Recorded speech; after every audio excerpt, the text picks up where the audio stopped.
Hello beauties! You always want to know what is the difference between eyeliner versus mascara. Today I want to answer it. Let's find out the difference eyeliner versus mascara. Let's start. Benefits to cutting your nails regularly. Let's start finding the benefits.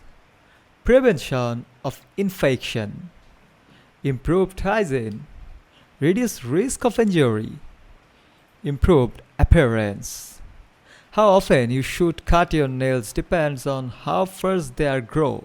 For most people, once a week or two is sufficient.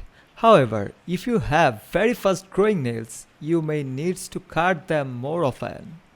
Here are some tips for cutting your nails safely and effectively.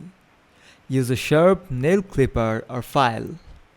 Cut your nails straight across, not at an angle. Wash your hands thoroughly after cutting your nails.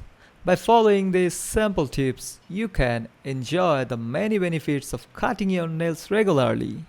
Hope this information helped you. Thanks for watching this video. Hope this video helped you. Bye now. Best of luck. Please subscribe our channel and like our video.